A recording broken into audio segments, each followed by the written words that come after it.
Okay, Awadah. Ada teacher. Okay. Fatin Amira. Ada teacher. Anim Najihah. Ada teacher.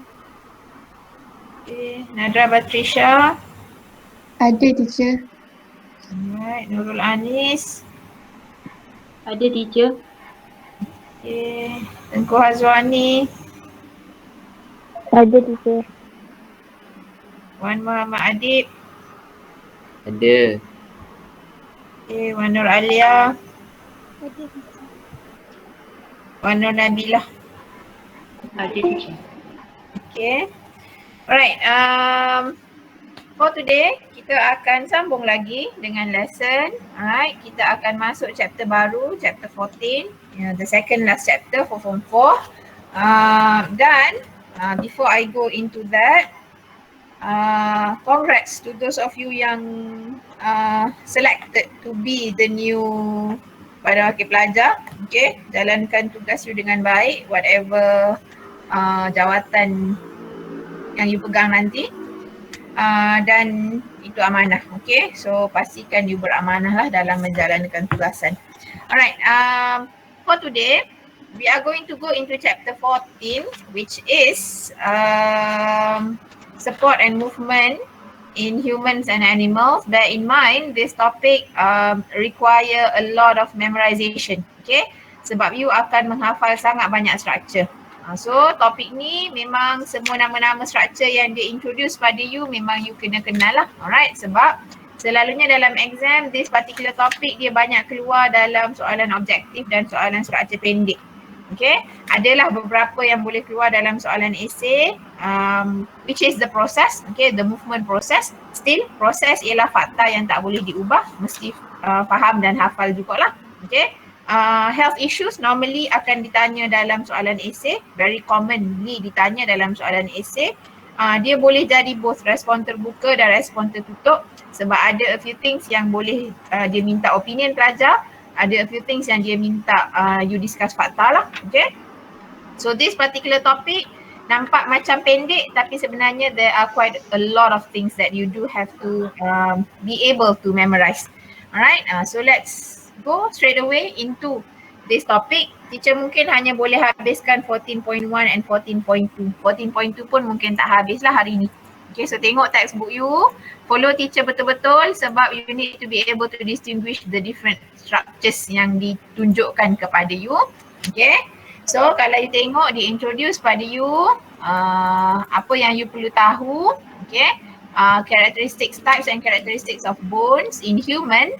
Okay, types of joints in human, how do we move, okay, our arms and our legs. And then kita akan tengok locomotion, movement dalam birds, fish, worms and grasshoppers. And then lastly kita akan tengok health issues related to your muscular system. Okay, bear in mind sebab kita bercakap pasal support and movement, the one that gives support to your body is your skeletal system. Okay, the one that allows movement in your body is both muscle and skeletal system. Okay, sebab contraction of muscle yang menggerakkan tulang dan tulang yang akan allow you to move. Okay, sebab tu kita panggil dia the human musculoskeletal system. Okay, muscle dan skeletal system yang bergerak together. So this system kalau you tengok dalam human anatomy dia ada two separate system lah. Dia ada the muscle system, muscular system dan dia ada skeletal system. Okay, yang you akan tengok secara detail dalam this particular topic ialah the generally the skeletal system. Okay, you akan diperkenalkan dengan some of the important muscles yang terlibat dengan pergerakan meja, tangan dan kaki you. Tapi mostly structures yang you kena hafal ialah the skeleton lah. Okay, tulang-tulang you. Alright, so kita akan tengok dulu types of skeleton in humans and animals. Ada 3 jenis kita akan tengok. Kita akan belajar untuk distinguish the 3 different types, and then kita akan slightly discuss why animals and humans require skeletons. 14.2 dan kita akan masuk secara detail lah kepada the human musculoskeletal system. Kita akan berkenalan dengan your skeletal system. Skeletal system ada 2 bahagian kita akan tengok. And then you akan berkenalan, inilah banyak sikit yang you kena hafal, the backbone atau your vertebral system, okay, your vertebral structures, alright, tulang belakang you. And then kita akan compare and contrast the different types of skeleton. Alright, baru kita akan tengok joints. InsyaAllah sempatlah nak tengok joints hari ni sampai ke 14.2.5. Okay. So slowly kita masuk type of skeleton. I'm pretty sure you are familiar with the terms. Okay. Exoskeleton, endoskeleton dan hydrostatic skeleton. Exo bermaksud luar. Okay. Ini bermaksud skeleton dia, sistem sokongan dia berada di luar badan dia. You nampak dengan jelas duduk luar badan. Okay. Endoskeleton bermaksud dalam, tulang dia duduk di dalam. Hydrostatic skeleton bermaksud sokongan badan dia diberi oleh air, tekanan air. Okay. Ataupun tekanan fluid lah dalam badan. So yang paling ringkas ialah inilah. Okay, hydrostatic skeleton ialah antara support system yang paling ringkas dan paling kurang kuat. Okay, which is why you only find them dalam small organisms. Kalau you tengok contoh yang dia bagi pada you ialah earthworms lah. Okay, organism yang kalau you pegang badan dia, you tahu dia tak ada tulang dan kulit luar dia lembut.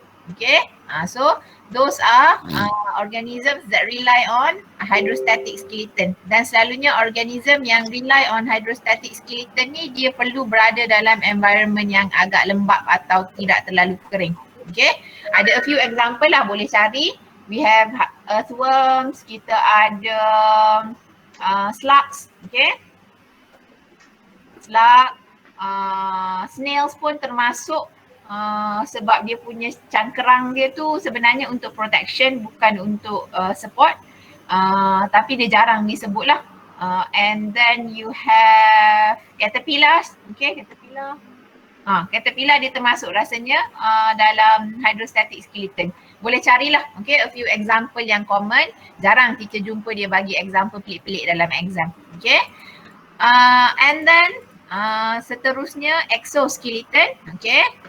Most, dia cakap kalau tengok kat sini, most multicellular organisms need support because of their soft body tissues dan saiz dia yang besar lah, dia memang perlukan support.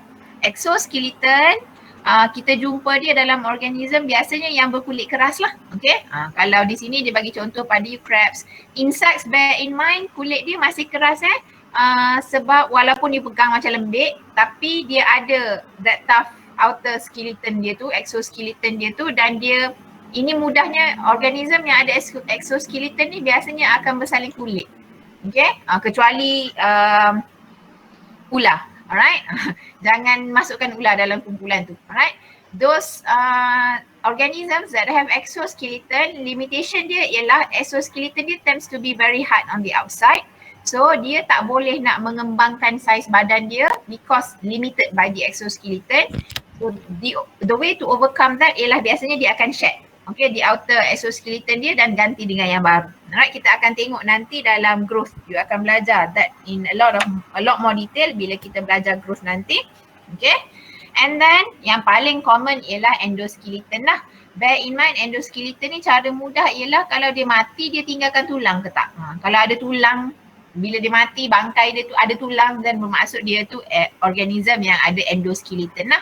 Okay. Kalau you ingat kita ada belajar pecahan organism, kita ada vertebrae dan invertebrate. Okay, vertebra. Alright, kita ada vertebra, okay, and invertebrate. Tolong ingat yang tu, haiwan bertulang belakang, haiwan tak ada tulang belakang. Yang duduk dalam kategori vertebrate semua ada endoskeleton lah sebab dia ada tulang belakang. Okay, so termasuk ikan, reptiles, mammals, fish, birds, itu semua akan ada endoskeleton. Okay, invertebrate ni biasanya termasuk some marine organisms, okay, dan insects selalunya lah. Sebab tu dia sebut kat sini insects dan crabs yang dia bagi contoh pada you.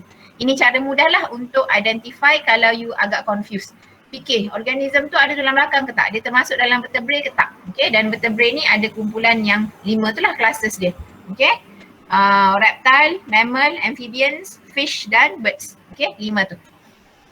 Alright, so itu sahaja basic introduction yang dia beri pada you. Okay, yang ini boleh carilah. Alright. Dia suruh you brainstorm apa advantage and disadvantage of having exoskeleton macam insects. Okay, teacher dah bagi satu tadi, dia restricted untuk dia growth. So dia akan perlu shedding dia punya outer exoskeleton dia. Tapi ada advantage ke tak? So tolong, sebab dia suruh you brainstorm je. Carilah Google sikit-sikit apa advantage dan disadvantage of exoskeleton. Itu sahaja. Okay. Dan generally, okay, apa function skeleton in general is to provide support, maintain body shape. Okay, function dia untuk maintain body shape.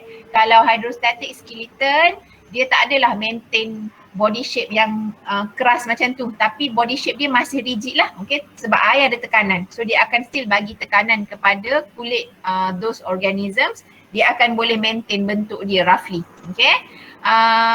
Untuk exoskeleton, dia double as protection as well lah, okay, sebab dia kulit dia luar keras, dia akan protect the body organs, okay. Dan untuk human, kita protect selalunya guna kita punya endoskeleton untuk protect our internal organs, okay. Sebab kita ada contohnya rib cage untuk protect lung kita. And then kita ada your vertebrae untuk protect your spinal cord. Macam tu lah. Teacher, Ya. vertebrae dengan vertebrate beza. Vertebrae dengan vertebrate sama je, okay. Invertebrates dengan invertebra sama je, okay. What are the difference vertebrae ni ialah tulang belakang, vertebrates tu ialah haiwan bertulang belakang. Macam tu rasanya. Okay? Boleh? Boleh. Okay. Soalan tak ada benda yang teacher rasa nak discuss.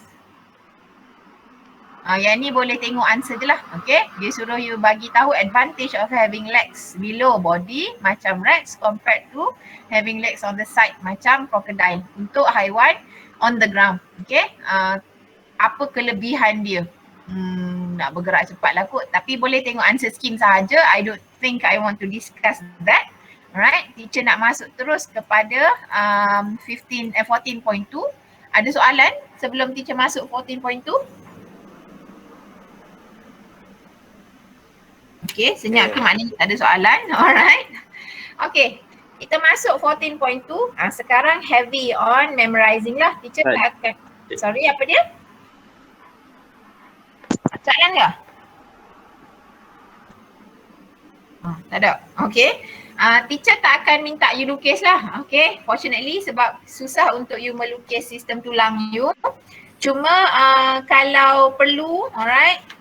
Kalau you need the practice untuk melabel, boleh cari online any diagram yang kosong, then you belajar label, okay. Kalau tak nak cari online gambar dan print, you tak boleh print, then cari anything yang macam interaktif sikit, okay. There are some exercise online yang you boleh label je online, okay, tanpa perlu download the whole thing atau perlu print the whole thing. Alright, so pandai-pandailah cari resources you, okay. Tapi kalau you tengok, this is how your skeletal system look like. Dan skeletal system you kita pecah kepada dua. Okay, di sini dia bagi you color coordinated dia. One is in brown, the other one is in green, okay, green or blue, tak tahulah, okay. So you have yang the one in greenish blue ni, okay. Kepala, rib cage dan tulang belakang you, itu ialah kita panggil axial skeleton, okay. Axis ni bermaksud pusat, dia duduk tengah-tengah, okay. Your skeleton yang makes your center, alright. And then you have the one in brown, this is what we call appendicular skeleton. Appendix ni apa yang berada di sisi atau di luar daripada tengah, alright. So kita panggil dia appendicular skeleton. Alright, kalau you tengok appendicular skeleton you sebenarnya ialah your limbs lah mostly. Alright, tangan, kaki dan the bones that connect tangan dan kaki you kepada the axial skeleton. So dia introduce pada you kat sini, axial skeleton is made up of your skull, okay, tengkorak kepala you, vertebral column, tulang belakang you, ribs, okay, tulang ribs apa dalam bahasa Melayu? I don't know. Okay, dan sternum. Alright, rib dan sternum tu selalunya datang together lah sebab rib is attached to the sternum. Okay, ini. I don't remember apa nama dia dalam bahasa Melayu. Okay, tapi your rib lah. Okay, yang that protects your lung. And then you have your appendicular skeleton, you have pectoral girdle, okay. You have pelvic girdle. Pectoral girdle ni duduk sini. Alright, duduk di bahu you. Okay, pectoral girdle is made up of your clavicle dan scapula. You boleh rasa. Clavicle tu ialah tulang yang dekat leher you tu. You rasa ada dua tulang dekat leher you, itu ialah your clavicle. Scapula ialah bahasa Melayunya I think tulang kipas you. Dekat atas bahu you boleh rasa ada tulang. Kalau you lengur-lengur bahu, you tekan yang belakang tu, ada tulang kipas dua tu. Alright, itu scapula. And those two make up your pectoral girdle. Okay, you have your pelvic girdle. Pelvic ni punggung lah. Okay, tulang pelvis you. Alright, tulang pelvis you duduk di sini. Okay, this is your pelvic girdle. Okay, which is made up of ilium yang besar ni. And then you have pubis. Okay, and then you have ischium. Okay, ischium, I think the pronunciation dia, but the three of them make a pelvic girdle. Okay, this whole thing, tulang pelvis you. And then you have your upper and lower limbs. Ini yang teacher cakap tadi, limbs you. Okay, upper limb ialah tangan lah. Alright, tangan you di made up of banyak tulang. Okay, your upper limb, tulang lengan you, alright, atas selepas bahu you, itu ialah your humerus. And then di tangan you, okay, you ada dua tulang, ulna and radius. And then you have the carpus, pergelangan tangan you, itu ialah carpus you. Okay, you have metacarpals. Metacarpals ialah tapak tangan you. And then you have phalanges. Phalanges ialah jari-jari you lah. Okay, phalanges ada banyak lah tulang jari you. Kalau you tengok di jari you ada garis-garis kan di jari. So those one, each one of those itu section untuk different phalanges. Tulang-tulang yang dicantumkan dengan joints. Okay, sama macam di kaki. Alright, you have femur, tulang peha you. Okay, patella ialah tulang lutut you. Okay, your kneecap. You have tibia and fibula, which makes your kaki yang bergerak tu. Alright, and then you have tarsal. Tarsal ialah your buku lali. Okay, metatarsal ialah your tapak kaki. Alright, dan phalanges ialah your jari-jari kaki lah. Okay, so itu makes up your lower limb. Alright, nama dia masih phalanges lah. Phalanges ni digit. Bahasa Inggeris yang pasarnya ialah digits. Okay, we call them fingers lah. Okay, tapi bahasa biologinya dia ialah phalanges. So tolong kenali, dan teacher selalu cakap kat pelajar, you boleh bukan lukis lah, tapi you boleh imagine benda ni atas badan you, sebab you boleh sentuh tulang-tulang you. Walaupun tak sentuh directly, okay, you boleh pegang dia, rasa. Kalau dalam makmal kita ada model skeleton tu, biasanya teacher akan tunjuk guna model lah. Tapi sebab kita tak berada di dalam makmal, boleh rujuk sajalah kepada gambar rajah ni.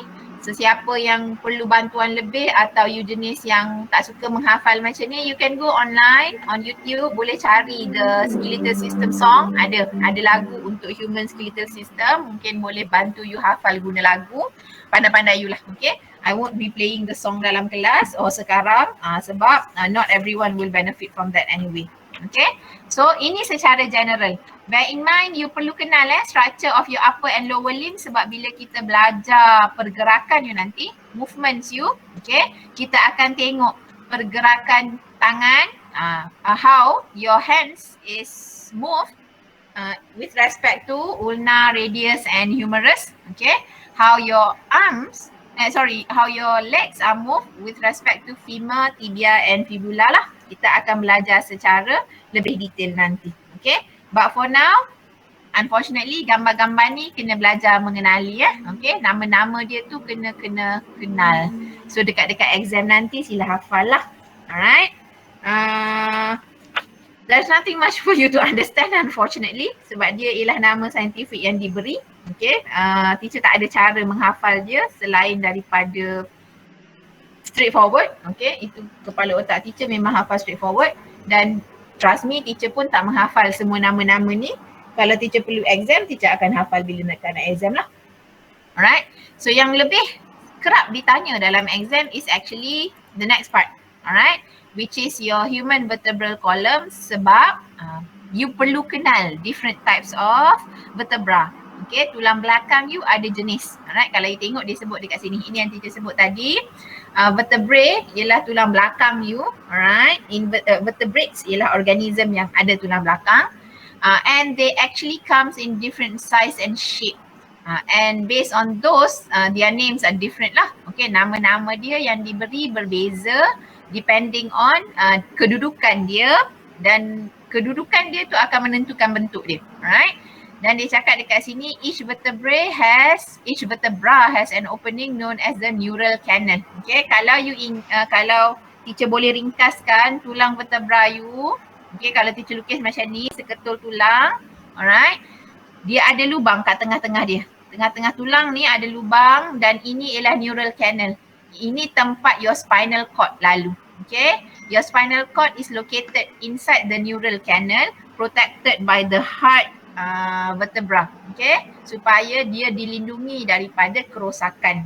So tulang belakang you ni selain bagi support supaya you boleh tegak, okay, tujuan lain dia sebenarnya ialah untuk melindungi spinal cord you. Spinal cord you duduk dalam tu supaya dia terlindung daripada injury, okay, daripada sebarang hentakan ke, sebarang geseran ke, sebab your spinal cord ialah one of the most sensitive and neuron yang tak boleh di-generate dalam badan. Okay, rosak lah you. Okay, so memang perlu protect. Tuhan letak dia dalam spinal cord. Okay, so kalau you tengok di sini bentuk dia akan berbeza. Teacher lukis simply bulat untuk bagi gambaran. Ini rupa neural canal lah, dan neural canal akan ada dalam semua jenis. Ini neural canal. Di sini dia ada laluan untuk the nerves and blood vessels, sebab di bawah ni, okay, your spinal cord akan berakhir sampai sini, di bawah ni dia akan branch out. Alright, melalui lubang-lubang ni spinal cord you akan branch into peripheral nerves lah.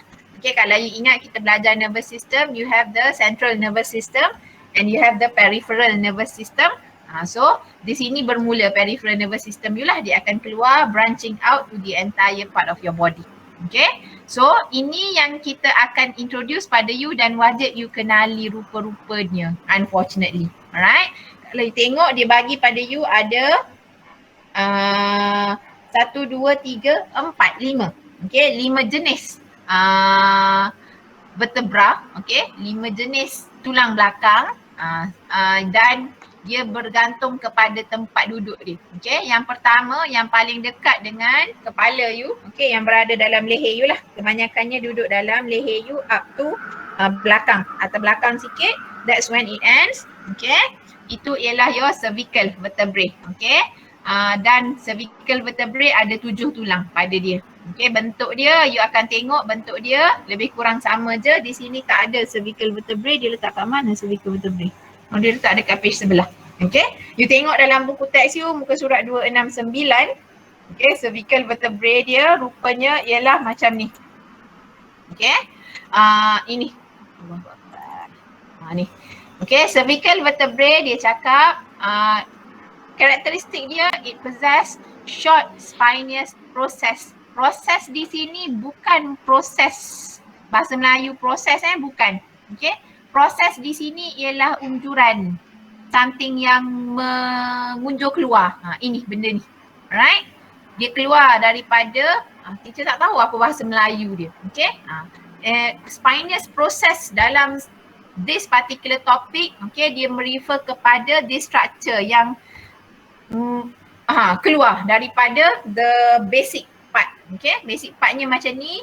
Dia ada something yang tajam keluar daripada belakang. Sebab tu kalau you pegang atas leher you akan rasa benda tajam tu. Okay, itu ialah spinous process. Alright, and then semua vertebrae akan ada spinous process dan akan ada centrum. Centrum ialah structure ni. Okay, structure bulat ni, cuma size centrum ni akan berbeza depending on jenis vertebrae. Size centrum dan size spinous process dia. Okay, so untuk cervical vertebrae, karakteristik dia ada short spinous process, dia ada small centrum, dia ada wide and short transverse process.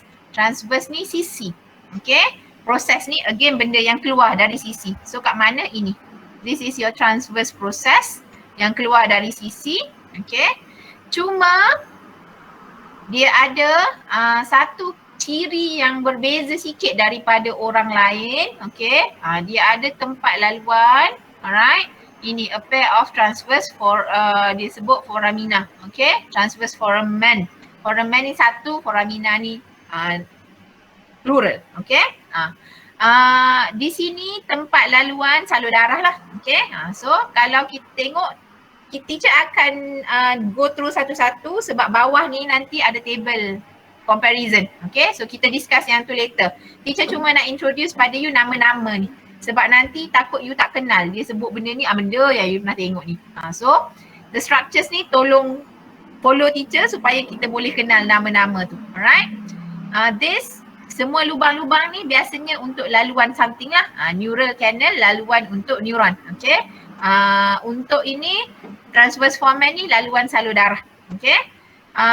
Seterusnya, ini susah dengan benda ni. Teacher nak kena turun naik.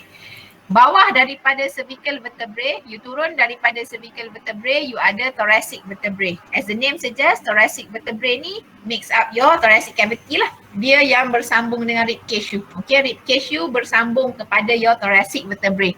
Dan thoracic vertebrae you duduk di ruang thorax, dada you. Okay, bahagian, well, dia tak duduk di dada lah, duduk di bahagian belakang you tapi yang bertentangan dengan dada you. Okay, so thoracic vertebrae ada 12 ketul tulang, alright. Dan kalau you tengok dekat sini, karakteristik yang membezakan thoracic vertebrae ialah dia ada long spinous process. Spinous process dia panjang, okay, dan dia menjulur turun ke bawah ni. Okay, kalau you tengok dalam gambar rajah ni, ini spinous process untuk cervical vertebrae pendek sahaja. Spinous process untuk thoracic vertebrae panjang menjulur turun ke bawah. Okay, ini you boleh rasa dengan jelas atas belakang you. Kalau you pegang atas belakang you tu, you akan rasa dia. Okay, dan spinous and transverse processes serve as attachment site for muscles and ligament. Ini tempat di mana muscle dan ligament akan attach, especially muscle yang membantu menggerakkan tulang dada you lah. Alright, and then dia cakap the transverse process have facets for articulation with the ribs. Okay, benda tu.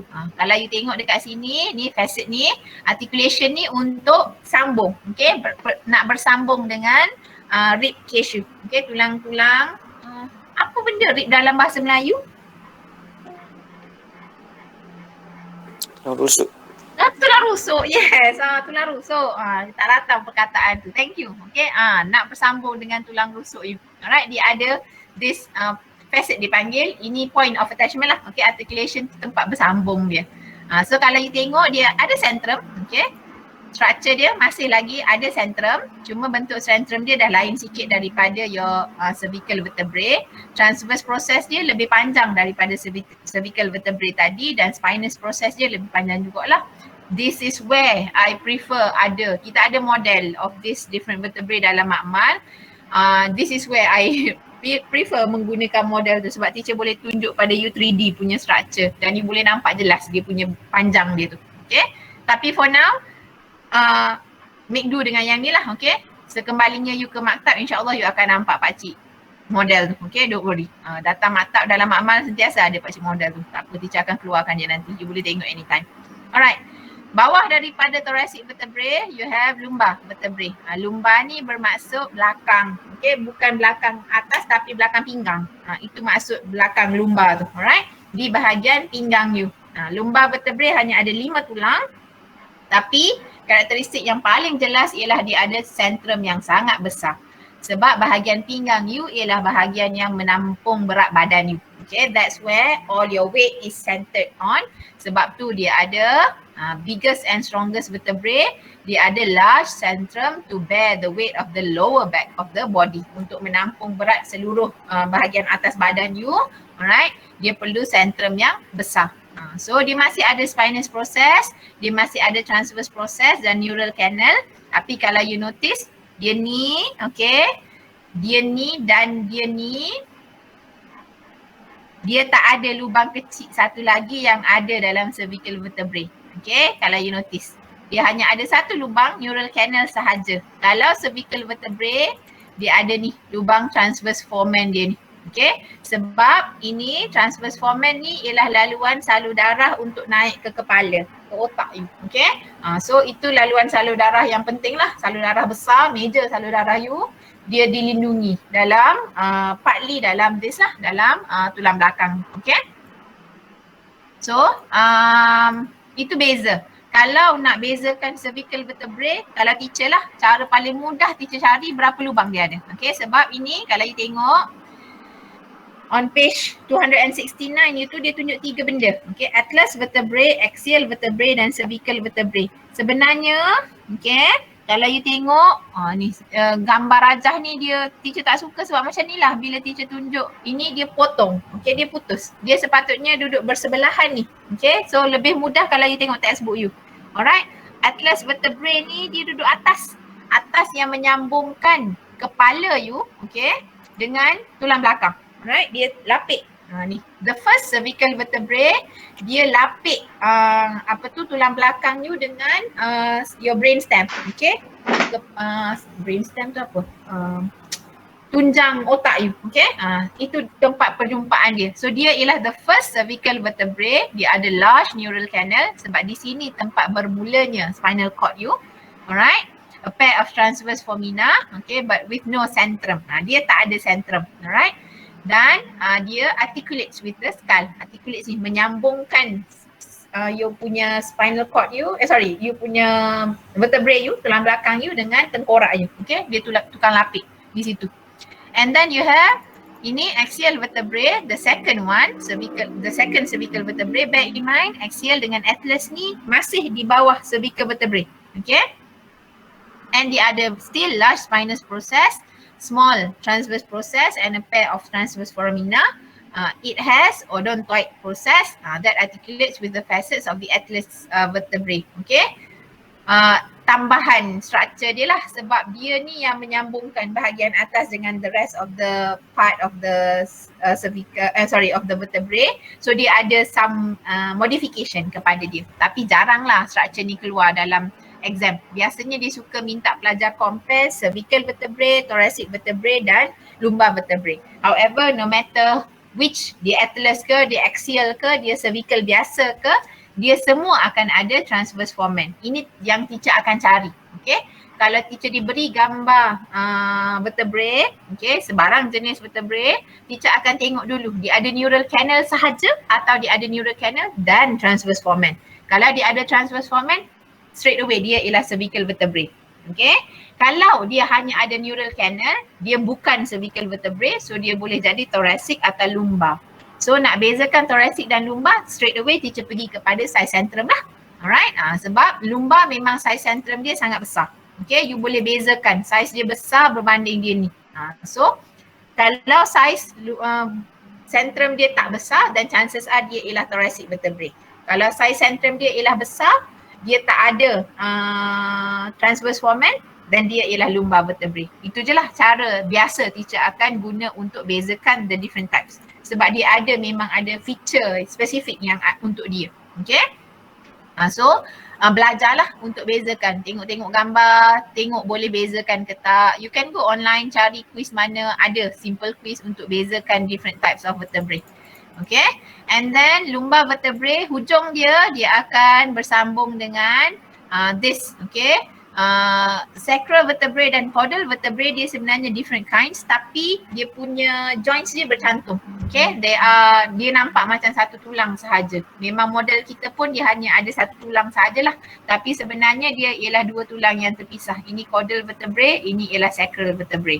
Okay, kalau you tengok di sini, dia cakap sacral vertebrae ialah 5 vertebrae fused together to form a triangular bone, dan caudal vertebrae 4 bones fused together to form a triangular structure which is pointed at the end. Ini ialah you punya I don't know apa nama bahasa Melayu dia, teacher tak ingat dah. Kolabon, I think. Bukan, kolabon atas. Teacher tak ingat dah. Ini kalau you duduk atas ribu orang, ada orang yang kurus, dia akan rasa benda ni. Mencucuk orang, tajam kat bawah. Itu ialah caudal vertebrae lah. Okay, dia memang pointy dekat bawah. Alright. Dan dia tujuan dia ialah untuk allow for the passage of ni blood vessels and nerves yang keluar atau branching out daripada your central nervous system. Okay. yang branching out daripada your spinal cord, dia branch out keluar daripada inilah, daripada sacral vertebrae. Caudal vertebrae ni hanya di situ untuk protect punggung you sahaja. Okay? So, itu cara kita nak beza. This tu tak ada masalah sangat untuk you bezakan. Okay? Sacrum dengan caudal vertebrae tu tak ada masalah sebab bentuk dia jelas. Okay? Dia lain daripada orang lain. Biasanya yang dia akan minta pelajar bezakan ialah inilah, sebab tu dia bagi table pada you. The similarities and differences. Similarities, dia ada everything yang sama. Okay, dia ada transverse process, ada spinous process, ada centrum dan ada neural canal.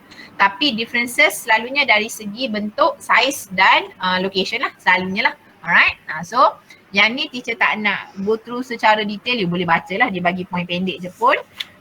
Dan kalau benda ni keluar dalam soalan esei, biasanya ini je lah yang dia minta. You compare, contrast the different types of vertebrae. Okay, so rasanya di situ tak ada masalah. Ada soalan nak tanya? Tak ada. Okay, belajar bezakan teacher dah share semua my know how. Okay, cara teacher bezakan benda tu tadi teacher share. Alright, nak ikut cara teacher boleh, nak cari cara you sendiri pun tak ada masalah. Mana-mana yang mudah untuk you. Alright, kemudian kita akan tengok joints. Sebab tulang you, okay, each one of them ialah tulang yang separate dan dia perlu disambung. Dan sambungan dia tu tempat tulang bertemu ialah kita panggil dia joint. Alright, dan ada connective tissue lah. Alright, sebab dia cakap kat situ bones are too rigid to be bent without breaking. Flexible connective tissues form joints that hold the bones together, so movement can take place. Alright, tulang you, each one of your bone ni yang terpisah, jenis-jenis tulang yang berbeza ni, dia taklah straight away bercantum. Alright, dia ada tempat pertemuan dia dan tempat pertemuan dia akan ada a few tissues yang bantu sambungan dia supaya dia boleh bergerak tanpa you sakit. Dan tempat ini kita panggil dia sebagai sendi lah, joints dalam bahasa Inggerisnya. Joints ada beberapa jenis. Okay, selalunya kita characterize dia based on berapa banyak movement dia allow. Okay, the type of movement it allows will differentiate the type of joints you are looking at. So kalau you tengok, dia cakap joints are points where two or more bones meet or cartilage and bones meet. Okay, cartilage ni ialah tulang kalau you makan ayam. Alright, tulang ayam tu atas hujung tulang, atas dan bawah hujung tulang tu dia ada benda lah putih, selaput putih yang cover tulang tu. Itu ialah cartilage. Okay, tulang rawan bahasa Melayu dia. Alright, dia tulang lembut, bukan tulang, dia ialah tisu lembut, okay, that covers the surface of the bone supaya bila bone bertemu dia tak bergesel dan menyebabkan you sakit. Okay, itu tujuan cartilage. Dia allows protection for bones so that they don't provide too much friction. Okay, they don't produce too much friction. Okay, dan dia cakap most joints allow the bones to move relative to each other. Tulang sepatutnya boleh bergerak, cuma kita akan tengok ada cases di mana tulang memang tak bergerak. Okay, so different types of joints allow different types of movement. Ini cara kita bezakan. Kita pecah dia kepada 3. Immovable joint, tulang sendi, dia namanya sendi tapi dia tak boleh bergerak. Okay, dan tu contoh paling utama ada di kepala you, di tengkorak you. Okay, slightly movable joint, ini ialah joints yang boleh gerak sikit.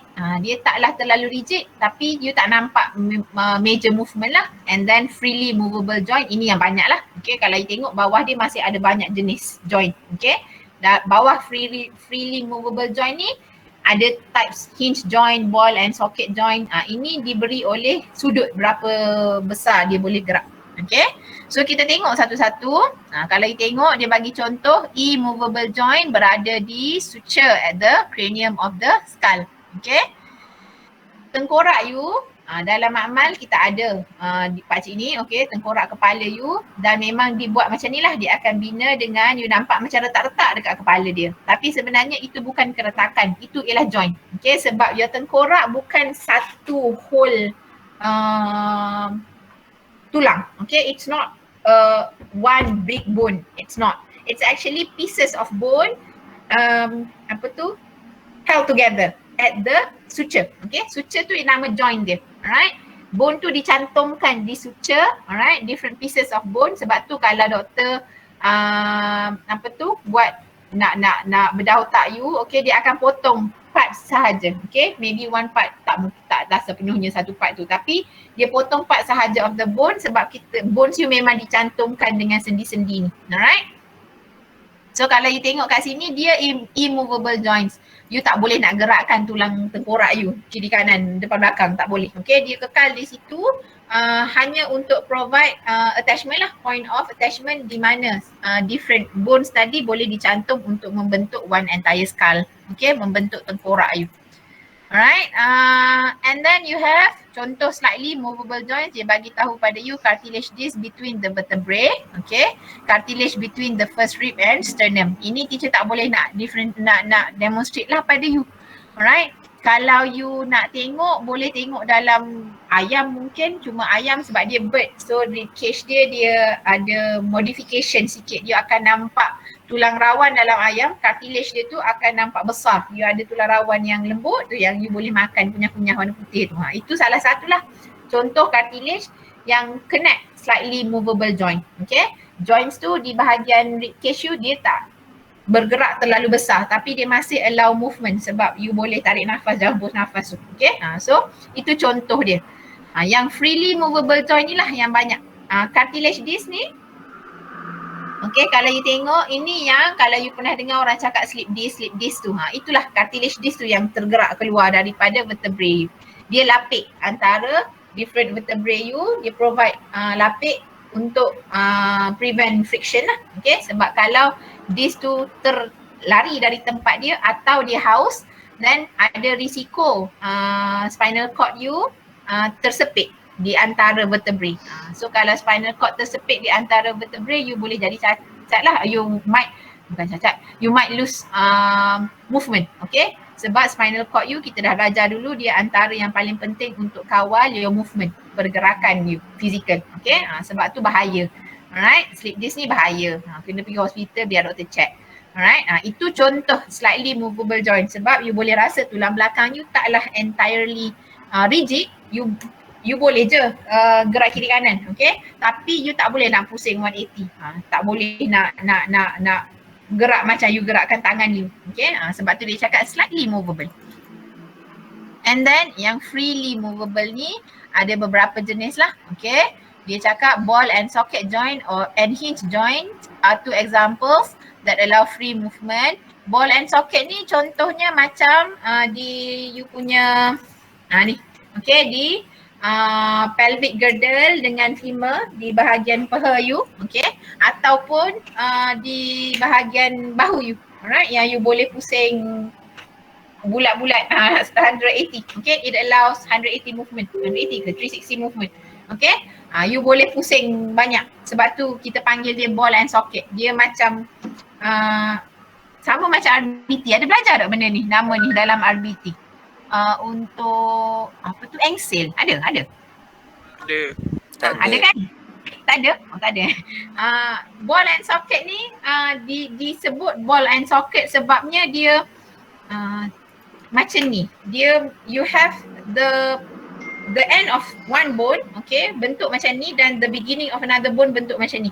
So bone ni boleh freely move, sebab tu dia boleh pusing, okay. Itu maksudnya ball and socket, alright. As opposed to hinge joint ni pergerakan dia biasanya 90 degree, alright. Ini macam kaki you lah, kaki you yang boleh gerak ke depan sahaja, you tak boleh nak tarik dia sampai ke atas di belakang, okay. Tangan you, okay, movement dia hanya 90 degree, dia tak boleh pusing 180, okay. Yang pusing 180 tu ialah ball and socket joint, okay. So itu contoh hinge joint dan ball and socket. Hinge ni rasanya yang lebih kepada ankle tu, okay. Pergerakan ankle kan dia allow 90 degree sahaja.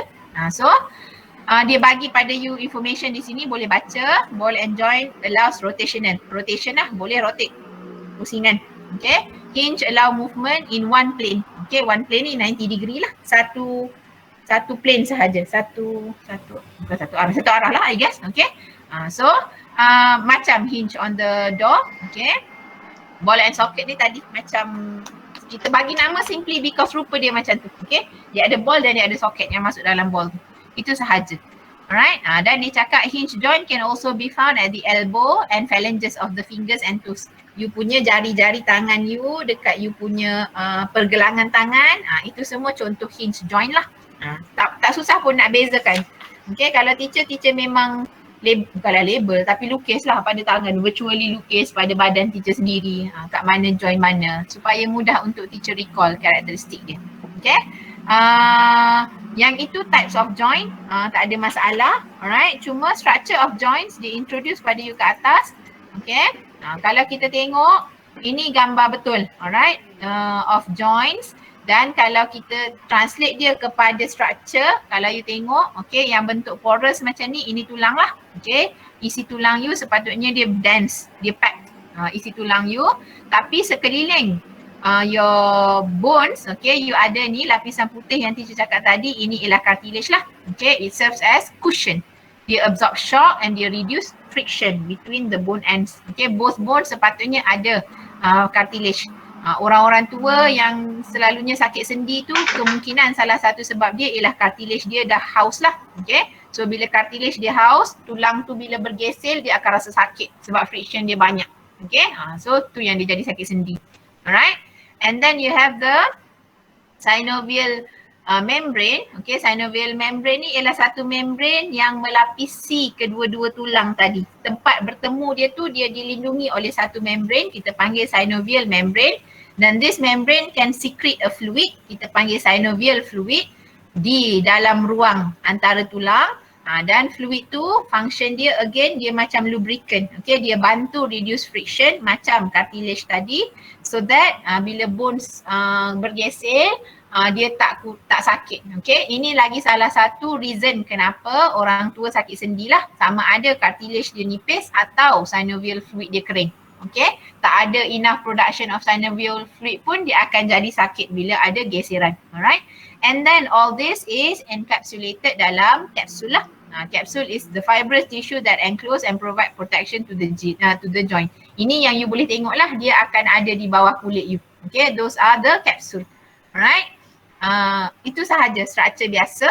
Okay, again kena hafal lah nama-nama ni, sebabnya ini fakta. Tak ada benda yang berubah daripada fakta yang dah diberi pada you.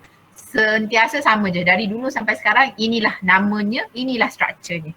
Okay, so tolong hafal, fahami, baca. Okay, sangat banyak perlu pembacaan ni, tapi insyaAllah mudah je. Dia sebenarnya bukan topik yang susah. Okay, there are also, teacher cakap tadi, sebab tulang you perlu bukan setakat berjumpa, dia perlu disambung lah untuk allow you movement. Okay, kalau tak macam mana satu tulang nak, kalau you gerakkan tangan you sekarang, okay, macam mana tulang apa tu, bahu you bersambung dengan tulang tangan you. Okay, there must be points of connection. So selain daripada yang di joints tadi, ada beberapa lagi structure, tissues lah, okay, yang membantu sambungan. Number one, of course, tulang you nak bergerak. Tulang itself dia boleh bergerak tapi perlu ditarik oleh something. Dan yang menarik dia ialah skeletal muscle lah. Okay, sebab tu sistem pergerakan you kita panggil muscular skeletal muscle. Okay, muscle dan muscular skeletal system, muscle dan skeleton sekali bekerja. Alright, dan skeletal muscle dia dibentuk dalam bentuk muscle fiber. Kalau ini susah nak imagine, patutnya masa Raya Haji hari tu you tengok orang sembelih lembu kan, tengok orang asingkan dia punya daging tu, sekarang pun boleh pergi tengok daging lembu lah. Daging lembu tu is quite similar dengan kita punya skeletal muscle, fibrous macam tu lah. Okay, dan dia ada banyak nerves and blood vessel. Of course, sebab yang memberitahu dia untuk contract dan relax tu ialah otak you atau spinal cord you, dan itu perlu dihantar melalui nerve cells. Nervous impulse akan dihantar melalui nerve cells, dan perlu blood vessel lah. Dia ialah sel hidup yang perlukan tenaga yang banyak, so perlu hantar nutrients dan oksigen. Okay, muscle works in pair. Okay, untuk pergerakan you, muscle sentiasa work in pair sebab ada satu perangai muscle dia hanya boleh tarik, dia tak boleh tolak. Okay, muscle, contraction of muscle will pull the bone attached to it, tapi dia tak boleh nak push bone kembali ke bentuk asal. Alright, so Kalau teacher boleh bagi contoh, teacher tunjuk pada you tangan teacher sekarang. Okay, nampak ke tak tangan teacher? Okay, tangan teacher sekarang. Kalau teacher nak gerakkan dia ni, alright, nak naik, nak angkat dia, okay. What must happen ialah tulang di sini, bone attachment, muscle dia ada di sini. Muscle yang pegang dia ni ada di sini. Okay, so kalau teacher nak tarik dia ni, muscle yang perlu menarik dia ialah dia ni dan muscle ni akan contract. Okay, dia contract, dia tarik. Tapi dia ni tak boleh nak tolak turun balik. Dia ni tak ada fungsi tu. Dia tak ada fungsi tolak. So kalau teacher nak turunkan dia balik, the next thing I have to do ialah tarik dia ni. Sebab remember tulang tangan ni ada dua. Okay, satu di sini, satu di sini. Okay, so kalau teacher nak bengkok, teacher akan tarik yang di sini. Muscle ni akan tarik tulang ni naik. Kalau teacher nak betulkan, muscle bawah ni yang akan tarik tulang ni turun. Alright? Faham tak? Faham. Okay. So boleh nampak teacher tunjuk pada you the idea, rough idea. Okay.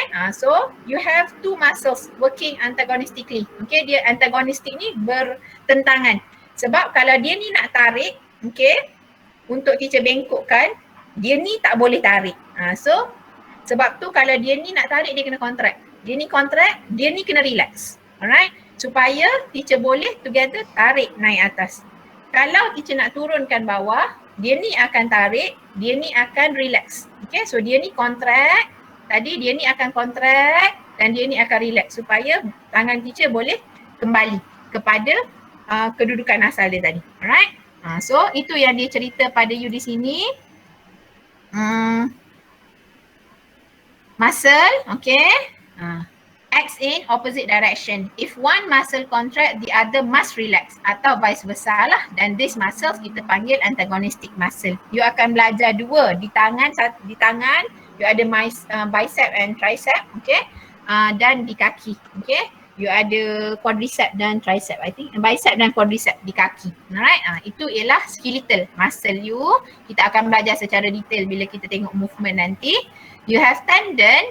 Tendon dia sambung tulang dan muscle. So di sini, okay.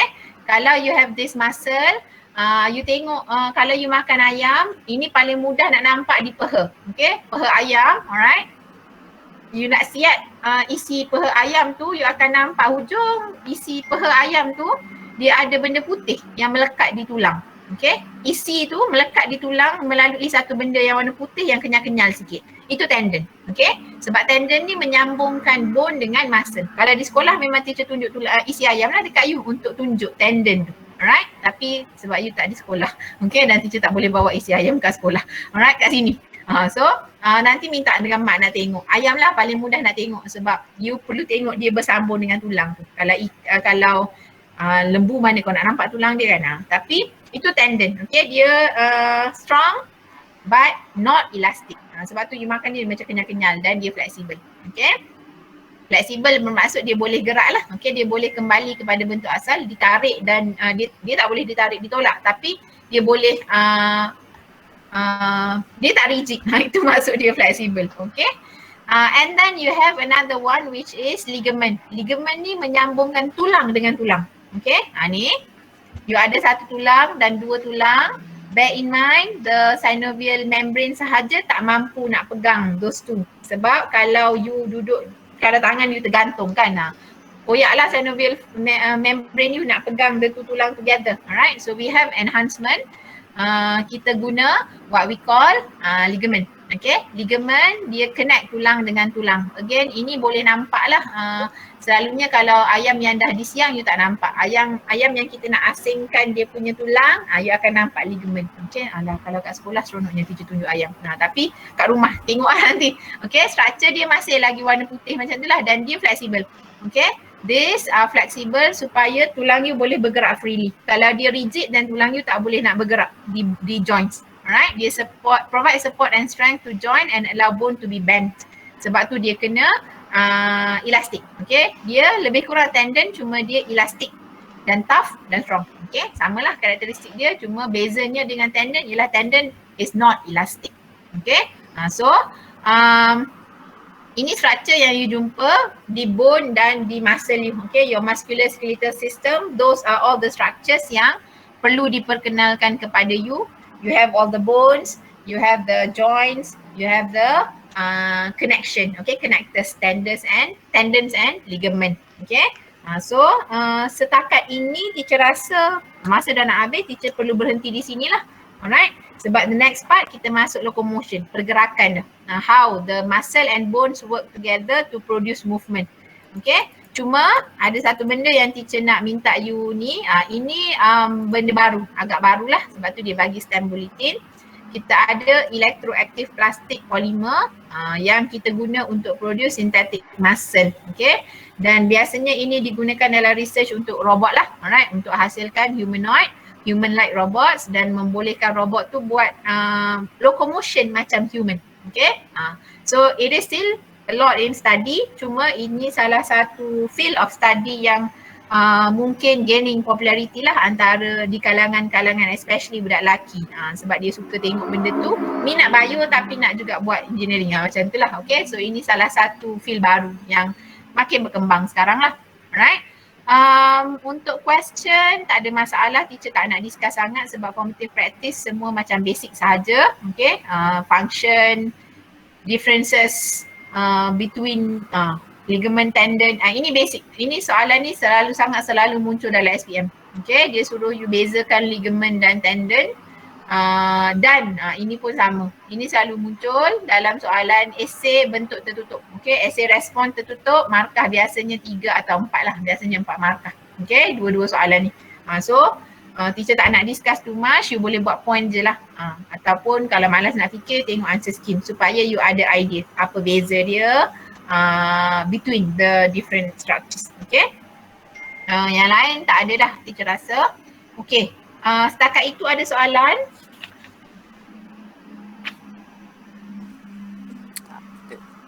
Okay, sebab hari ni memang fully factual lah, tak ada benda yang teacher nak cerita secara detail. Bukan cerita secara detail, I've been cerita secara detail, tapi tak ada benda yang teacher perlu explain secara detail. Okay, next part insyaAllah perlu some explanation and teacher mungkin akan guna bantuan animation lah sebab nak bantu tunjuk pada you macam mana your arms and legs movement adan. Okay, dan kita akan masuk juga locomotion dalam animal, macam mana ikan berenang, macam mana burung terbang, macam mana belalang lompat. Okay, so those are some of the example dalam animal. Alright, so mungkin next class kita akan spend our time on that one part sajalah, 14.3 sahaja sebab proses di situ banyak. Dan proses ni kena faham lah, okay, untuk you boleh dapatkan flow yang betul. Alright, okay, kalau tak ada soalan, hari ni teacher tak rasa nak bagi homework kecuali yang tadilah, okay, brainstorm tadi. Tolong cari advantage and disadvantages of endoskeleton, exoskeleton dan hydrostatic skeleton. Cari semua. Okay, supaya you ada all the information. Yang lain tak ada. Kalau ada peluang untuk tengok ayam dengan parents you, mintalah nak tengok structure ayam, buat dissection. Okay, cari guidance dalam YouTube. Kalau tak ada peluang, rumah saya tak makan ayam teacher, cari dalam YouTube. InsyaAllah ada dissection of chicken musculoskeletal system. Carilah, okay, dia akan tunjuk pada you apa ialah apa. Alright, so I think I'll end the lesson here. Yang terlepas panggilan nama teacher tadi, tolong tulis nama you di chat.